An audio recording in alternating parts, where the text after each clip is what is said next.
أعوذ بالله من الشيطان الرجيم. براءة من الله ورسوله إلى الذين عاهدتم من المشركين فسيحوا في الأرض 4 أشهر واعلموا أنكم غير معجز الله وأن الله مخزي الكافرين. وأذان من الله ورسوله إلى الناس يوم الحج الأكبر أن الله بريء من المشركين ورسوله فإن تبتم فهو خير لكم وإن توليتم فاعلموا أنكم غير معجز الله وبشر الذين كفروا بعذاب أليم. إلا الذين عاهدتم من المشركين ثم لم ينقصوكم شيئا ولم يظاهروا عليكم أحدا فأتموا إليهم عهدهم إلى مدتهم إن الله يحب المتقين. فإذا انسلخ الأشهر الحرم فاقتلوا المشركين حيث وجدتموهم وخذوهم واحصروهم واقعدوا لهم كل مرصد فإن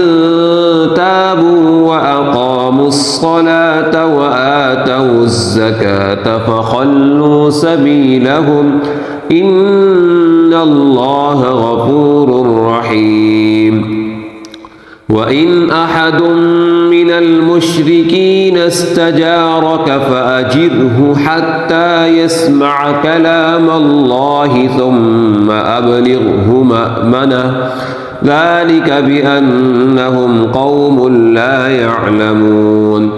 كيف يكون للمشركين عهد عند الله وعند رسوله إلا الذين عاهدتم عند المسجد الحرام فما استقاموا لكم فاستقيموا لهم إن الله يحب المتقين. كيف وإن يظهروا عليكم لا يرقبوا فيكم إلا ولا ذمة يرضونكم بأفواههم وتأبى قلوبهم وأكثرهم فاسقون. اشتروا بآيات الله ثمنا قليلا فصدوا عن سبيله إنهم ساء ما كانوا يعملون. لا يرقبون في مؤمن إلا ولا ذمة وأولئك هم المعتدون. فإن تابوا وأقاموا الصلاة وآتوا الزكاة فإخوانكم في الدين ونفصل الآيات لقوم يعلمون. وإن نكثوا أيمانهم من بعد عهدهم وطعنوا في دينكم فقاتلوا أئمة الكفر إنهم لا أيمان لهم لعلهم ينتهون. ألا تقاتلون قوما نكثوا أيمانهم وهموا بإخراج الرسول وهم بدؤوكم أول مرة أتخشونهم فالله أحق أن تخشوه إن كنتم مؤمنين. قاتلوهم يعذبهم الله بأيديكم ويخزهم وينصركم عليهم ويشف صدور قوم مؤمنين. ويذهب غيظ قلوبهم ويتوب الله على من يشاء والله عليم حكيم. أم حسبتم أن تتركوا ولما يعلم الله الذين جاهدوا منكم ولم يتخذوا من دون الله ولا رسوله ولا المؤمنين وليجة والله خبير بما تعملون. ما كان للمشركين أن يعمروا مساجد الله شاهدين على أنفسهم بالكفر أولئك حبطت أعمالهم وفي النار هم خالدون. إنما يعمر مساجد الله من آمن بالله واليوم الآخر وأقام الصلاة وآتى الزكاة ولم يخش إلا الله فعسى أولئك أن يكونوا من المهتدين. أجعلتم سقاية الحاج وعمارة المسجد الحرام كمن آمن بالله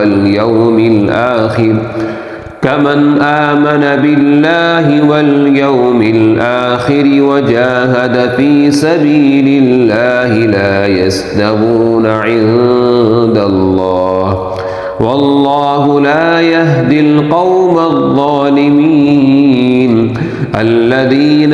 آمنوا وهاجروا وجاهدوا في سبيل الله بأموالهم وأنفسهم أعظم درجة عند الله وأولئك هم الفائزون. يبشرهم ربهم برحمة منه ورضوان وجنات لهم فيها نعيم مقيم خالدين فيها أبدا إن الله عنده أجر عظيم. يا أيها الذين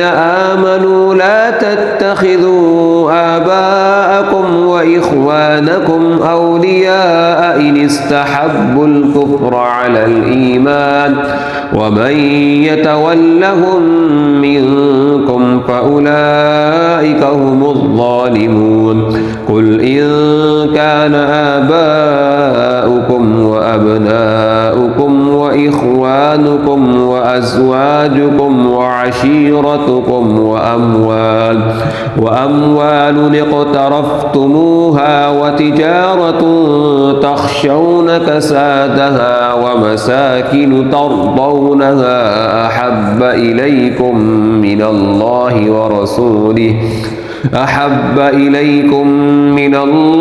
ورسوله وجهاد في سبيله فتربصوا حتى يأتي الله بأمره والله لا يهدي القوم الفاسقين. لقد نصركم الله في مواطن كثيرة ويوم حنين إذ أعجبتكم كثرتكم فلم تغن عنكم شيئا وضاقت عليكم الأرض بما رحبت ثم وليتم مدبرين. ثم أنزل الله سكينته على رسوله وعلى المؤمنين وأنزل جنودا لم تروها وعذب الذين كفروا وذلك جزاء الكافرين. ثم يتوب الله من بعد ذلك على من يشاء والله غفور رحيم. يا أيها الذين آمنوا إنما المشركون نجس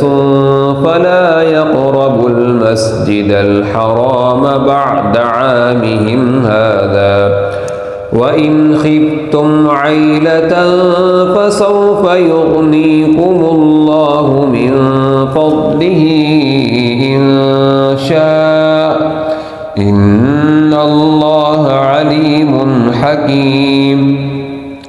قاتلوا الذين لا يؤمنون بالله ولا باليوم الآخر ولا يحرمون ما حرم الله ورسوله ولا يدينون دين الحق من الذين أوتوا الكتاب حتى يعطوا الجزية عن يد وهم صاغرون وقالت اليهود عزير ابن الله وقالت النصارى المسيح ابن الله ذلك قولهم بأفواههم يضاهئون قول الذين كفروا من قبل قاتلهم الله أنى يؤفكون اتخذوا أحبارهم ورهبانهم أربابا من دون الله والمسيح ابن مريم وما أمروا إلا ليعبدوا إلها واحدا لا إله إلا هو سبحانه عما يشركون يريدون أن يطفئوا نور الله بأفواههم ويأبى الله إلا أن يتم نوره ولو كره الكافرون هو الذي أرسل رسوله بالهدى ودين الحق ليظهره على الدين كله ولو كره المشركون يا أيها الذين آمنوا إن كثيرا من الأحبار والرهبان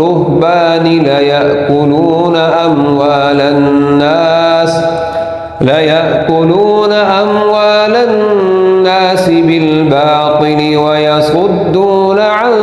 سبيل الله والذين يكنزون الذهب والفضة ولا ينفقونها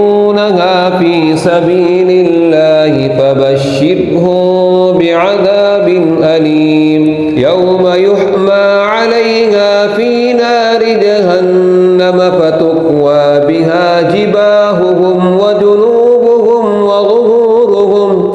هذا ما كنزتم لأنفسكم فذوقوا ما كنتم تكنزون إن عدة الشهور عند الله 12 شهرا في كتاب الله يوم خلق السماوات والأرض منها 4 حرم ذلك الدين القيم فلا تظلموا فيهن أنفسكم وقاتلوا المشركين كافة كما يقاتلونكم كافة واعلموا أن الله مع المتقين إنما النسيء زيادة في الكفر يضل به الذين كفروا يحلونه عاما ويحرمونه عاما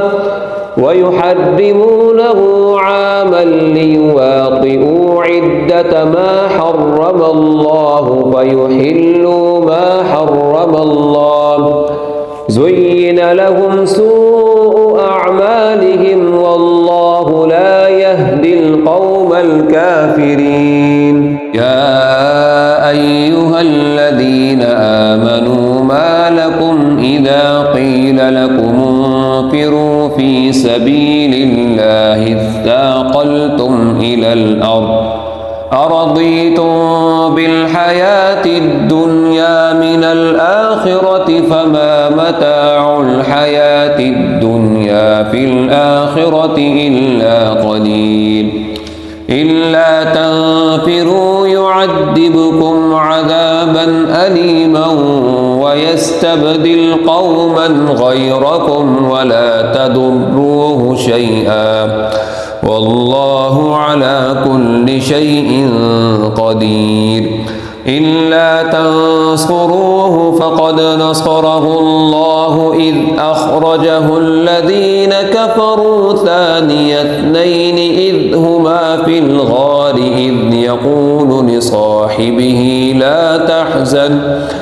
إذ يقول لصاحبه لا تحزن إن الله معنا فأنزل الله سكينته عليه وأيده بجنود لم تروها وجعل كلمة الذين كفروا السفلى وكلمة الله هي العليا والله عزيز حكيم انفروا خفافا وثقالا وجاهدوا بأموالكم وأنفسكم في سبيل الله ذلكم خير لكم إن كنتم تعلمون لو كان عرضا قريبا وسفرا قاصدا لاتبعوك ولكن بعدت عليهم الشقة وسيحلفون بالله لو استطعنا لخرجنا معكم يهلكون أنفسهم والله يعلم إنهم لكاذبون عفى الله عنك لما أذنت لهم حتى يتبين لك الذين صدقوا وتعلم الكاذبين لا يستأذنك الذين يؤمنون بالله واليوم الآخر أن يجاهدوا بأموالهم وأنفسهم والله عليم بالمتقين إنما يستأذنك الذين لا يؤمنون بالله واليوم الآخر وارتابت قلوبهم فهم في ريبهم يترددون ولو أرادوا الخروج لأعدوا له عدة ولكن كره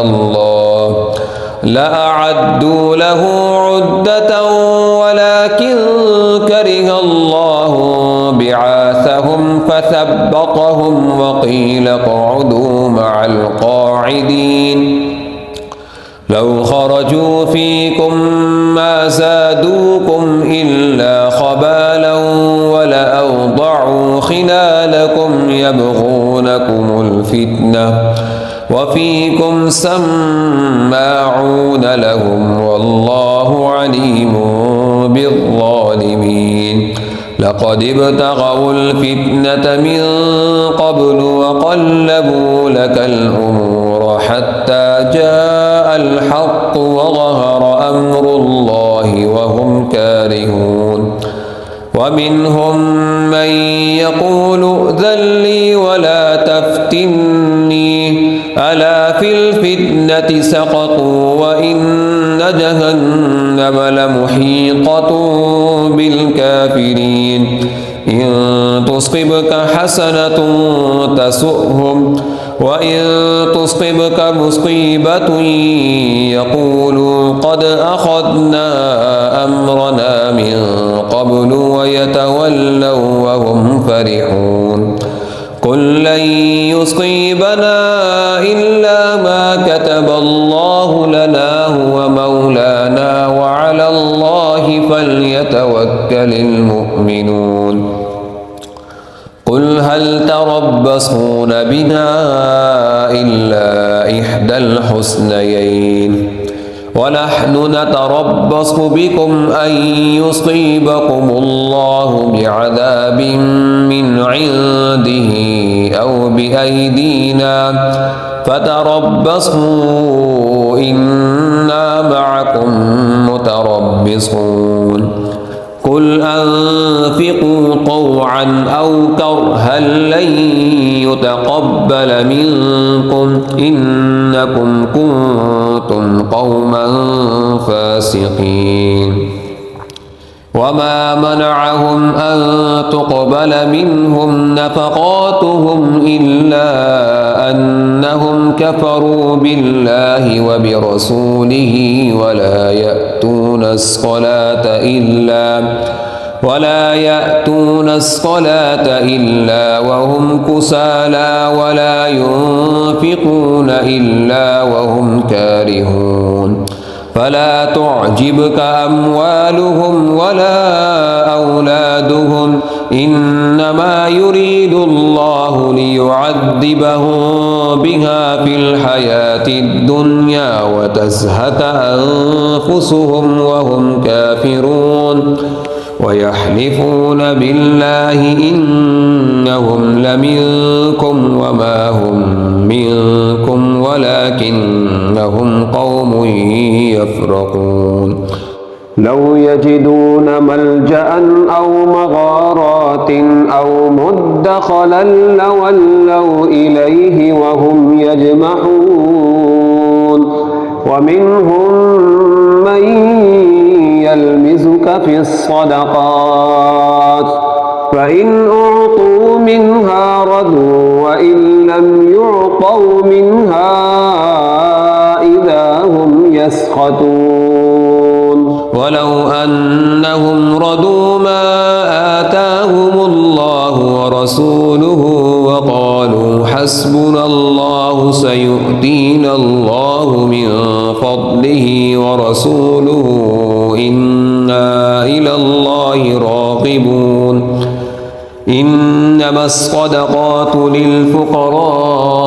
والمساكين والعاملين عليها والمؤلفة قلوبهم وفي الرقاب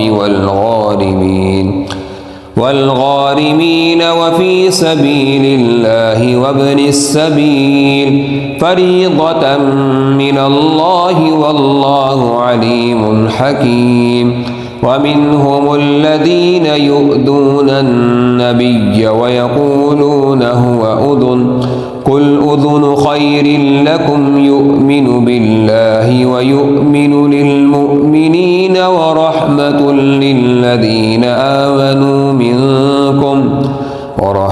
للذين آمنوا منكم والذين يؤذون رسول الله لهم عذاب أليم يحلفون بالله لكم ليرضوكم والله ورسوله أحق أن يرضوه إن كانوا مؤمنين ألم يعلموا أنه من يحادد الله ورسوله فأن له نار جهنم خالدا فيها ذلك الخزي العظيم يحذر المنافقون أن تنزل عليهم سورة تنبئهم بما في قلوبهم قل استهزئوا إن الله مخرج ما تحذرون ولئن سألتهم ليقولن إنما كنا نخوض ونلعب قل أبالله وآياته ورسوله كنتم تستهزئون لا تعتذروا قد كفرتم بعد إيمانكم إن نعف عن طائفة منكم نعذب طائفة بأنهم كانوا مجرمين المنافقون والمنافقات بعضهم من بعض يأمرون بالمنكر وينهون عن المعروف ويقبضون أيديهم نسوا الله فنسيهم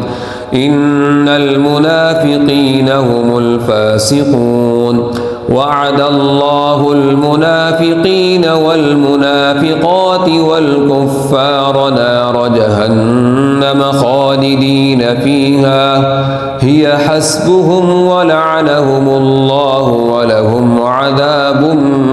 مقيم كالذين من قبلكم كانوا أشد منكم قوة وأكثر أموالا وأولادا فاستمتعوا بخلاقهم فاستمتعتم بخلاقكم كما استمتع الذين من قبلكم بخلاقهم وخضتم كالذي خاضوا أولئك حبطت أعمالهم في الدنيا والآخرة وأولئك هم الخاسرون ألم يأتهم نبأ الذين من قبلكم قوم نوح وعاد وثمود وقوم إبراهيم وأصحاب مدين والمؤتفكات أتتهم رسلهم بالبينات فما كان الله ليظلمهم ولكن كانوا أنفسهم يظلمون والمؤمنون والمؤمنات بعضهم أولياء بعض يأمرون بالمعروف وينهون عن المنكر ويقيمون الصلاة ويؤتون الزكاة ويطيعون الله ورسوله أولئك سيرحمهم الله إن الله عزيز حكيم وعد الله المؤمنين والمؤمنات جنات تجري من تحتها الأنهار خالدين فيها ومساكن طيبة في جنات عدن ورضوان من الله أكبر ذلك هو الفوز العظيم يا أيها النبي جاهد الكفار والمنافقين واغلظ عليهم ومأواهم جهنم وبئس المصير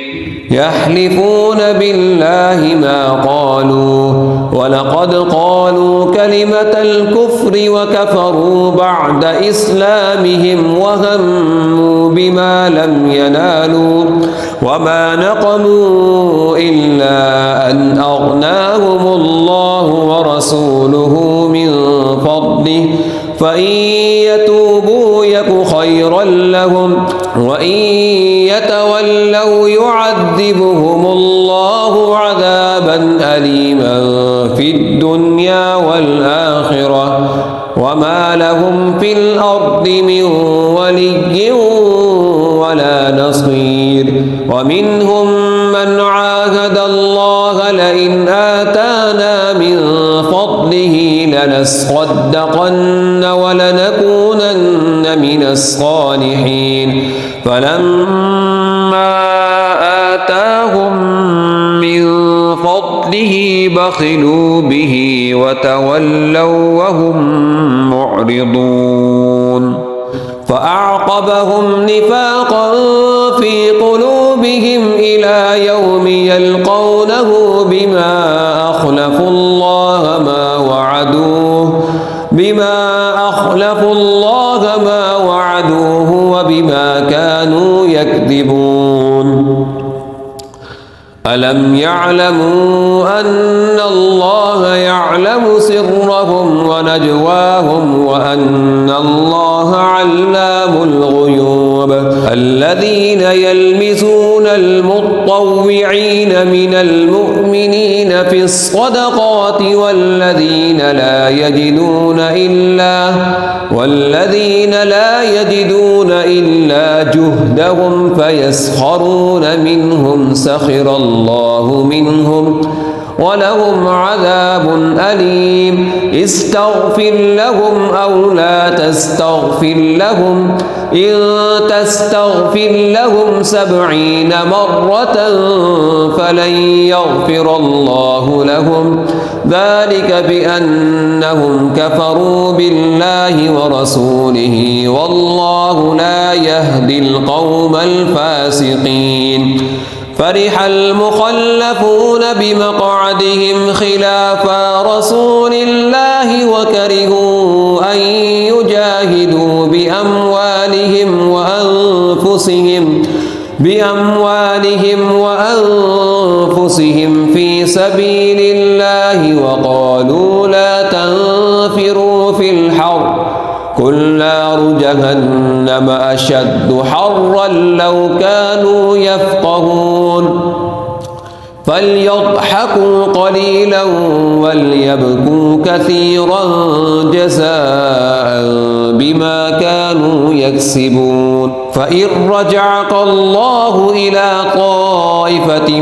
منهم فاستأذنوك للخروج فقل لن تخرجوا معي أبدا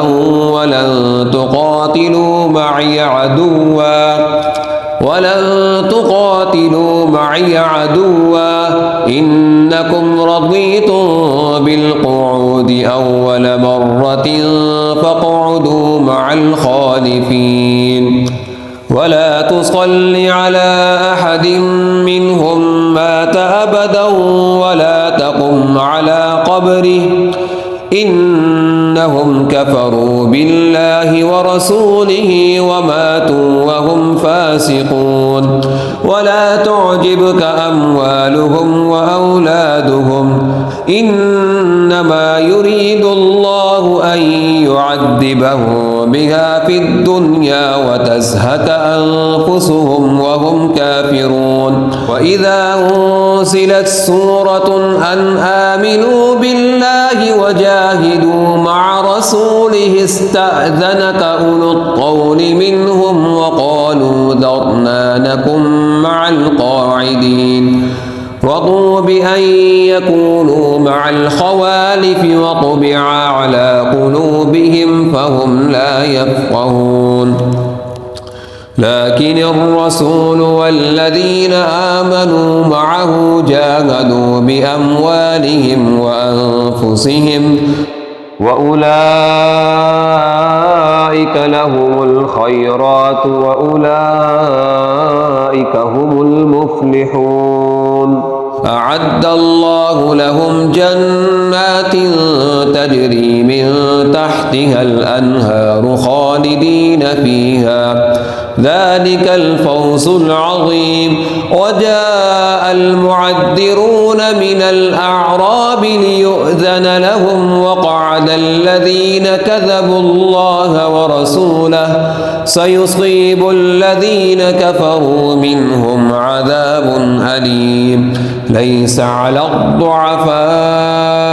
ولا على المرضى ولا على الذين لا يجدون ما ينفقون حرج إذا نصحوا لله ورسوله ما على المحسنين من سبيل والله غفور رحيم ولا على الذين إذا ما أتوك لتحملهم قلت لا أجد ما أحملكم عليه تولوا وأعينهم تفيض من الدمع حزنا ألا يجدوا ما ينفقون إنما السبيل على الذين يستأذنونك وهم أغنياء رضوا بأن يكونوا مع الخوالف وطبع الله على قلوبهم فهم لا يعلمون يعتذرون إليكم إذا رجعتم إليهم قل لا تعتذروا لن نؤمن لكم قد نبأنا الله من أخباركم وسيرى الله عملكم ورسوله ثم تردون إلى عالم الغيب والشهادة فينبئكم بما كنتم تعملون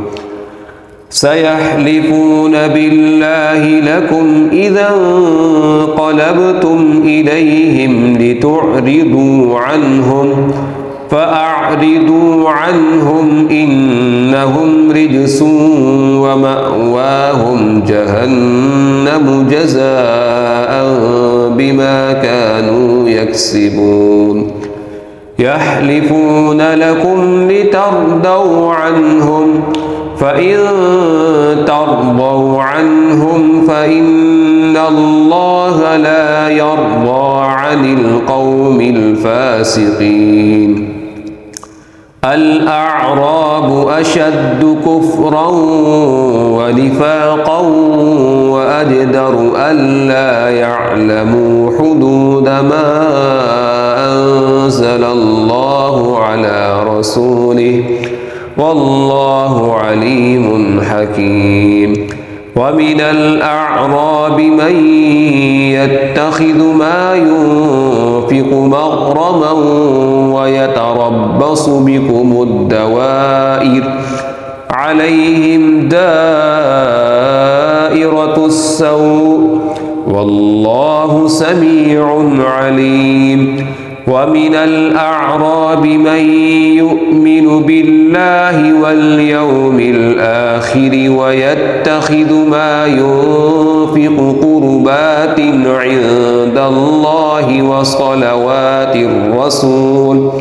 ألا إنها قربة لهم سيدخلهم الله في رحمته إن الله غفور رحيم والسابقون الأولون من المهاجرين والأنصار والذين اتبعوهم بإحسان رضي الله عنهم ورضوا عنه وأعد لهم جنات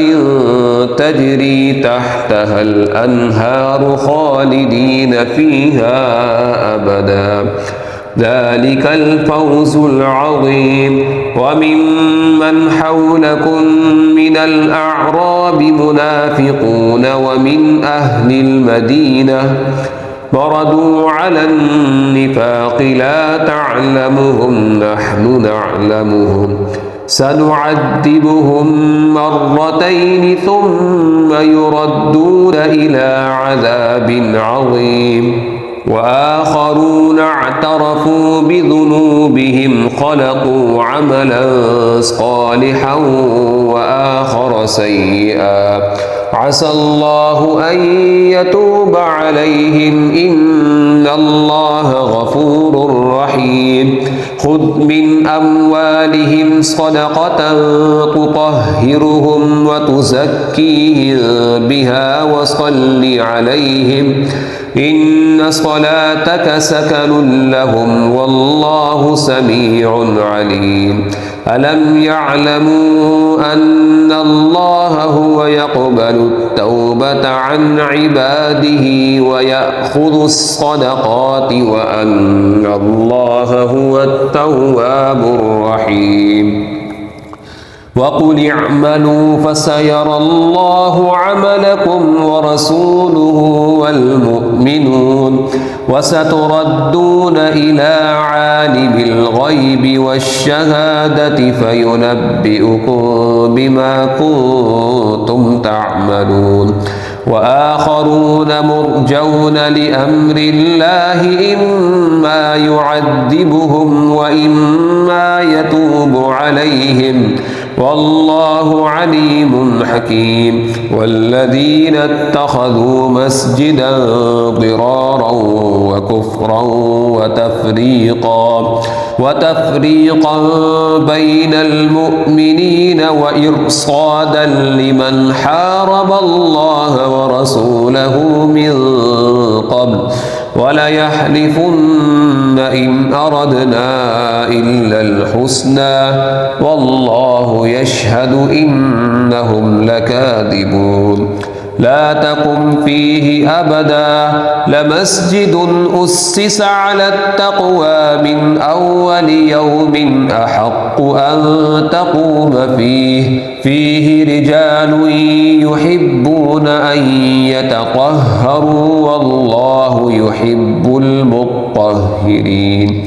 أفمن أسس بنيانه على تقوى من الله ورضوان خير أم من أسس بنيانه على شفا جرف هار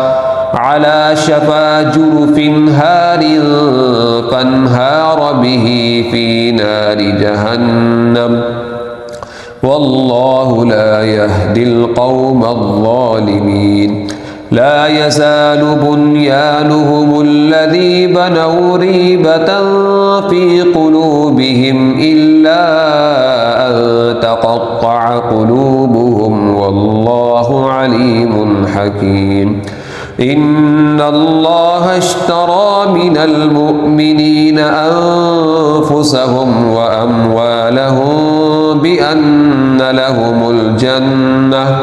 يقاتلون في سبيل الله فيقتلون ويقتلون وعدا عليه حقا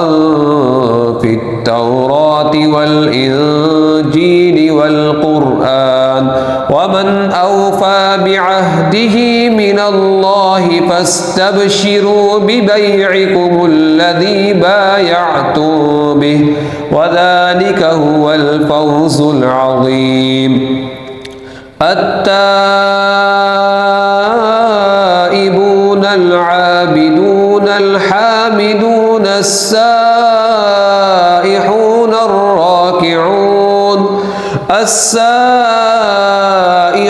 الراكعون الساجدون الآمرون بالمعروف والناهون عن المنكر والحافظون لحدود الله وبشر المؤمنين ما كان للنبي والذين آمنوا أن يستغفروا للمشركين ولو كانوا أولي قربى من بعد ما تبين لهم أنهم أصحاب الجحيم وما كان استغفار إبراهيم لأبيه إلا عن موعدة وعدها إياه فلما تبين له أنه عدو لله تبرأ منه إن إبراهيم لأواه حليم وما كان الله ليضل قوما بعد إذ هداهم حتى يبين لهم ما يتقون إن الله بكل شيء عليم إن الله له ملك السماوات والأرض يحيي ويميت وما لكم من دون الله من ولي ولا نصير لقد تاب الله على النبي والمهاجرين والأنصار الذين اتبعوه في ساعة العسرة من بعد ما كاد يزيغ قلوب فريق منهم ثم تاب عليهم إنه بهم رؤوف رحيم وعلى الثلاثة الذين خلفوا حتى إذا ضاقت عليهم الأرض بما رحبت وضاقت عليهم أنفسهم وظنوا أن لا ملجأ من الله إلا إليه ثم تاب عليهم ليتوبوا إن الله هو التواب الرحيم يا أيها الذين آمنوا اتقوا الله وكونوا مع الصادقين ما كان لأهل المدينة ومن حولهم من الأعراب أن يتخلفوا عن رسول الله ولا يرغبوا بأنفسهم عن نفسه ذلك بأنهم لا يصيبهم ظمأ ولا نصب ولا مخمصة في سبيل الله ولا يطؤون موطئا يغيظ الكفار ولا ينالون من عدو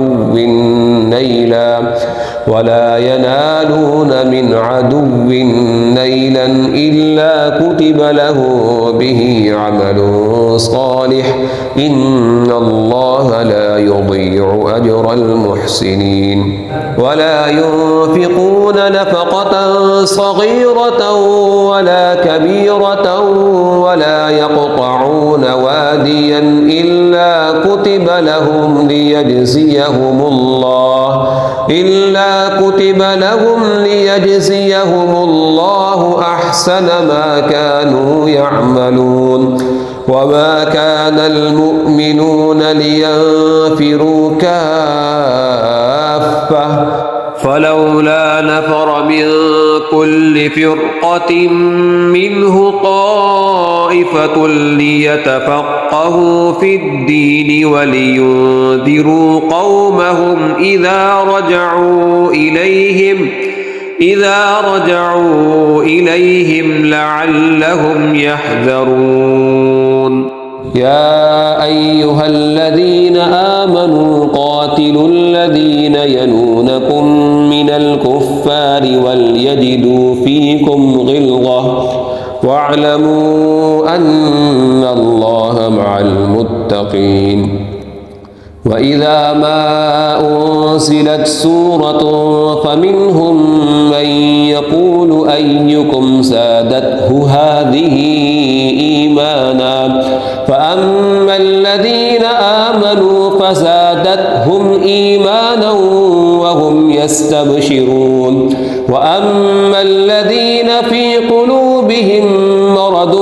فزادتهم رجسا إلى رجسهم وماتوا وهم كافرون أولا يرون أنهم يفتنون في كل عام مرة أو مرتين ثم لا يتوبون ولا هم يذكرون وإذا ما أنزلت سورة نظر بعضهم إلى بعض هل يراكم من أحد ثم انصرفوا صرف الله قلوبهم بأنهم قوم لا يفقهون لقد جاءكم رسول من أنفسكم عزيز عليه ما عنتم حريص عليكم بالمؤمنين رؤوف رحيم فإن تولوا فقل حسبي الله لا إله إلا هو عليه توكلت وهو رب العرش العظيم.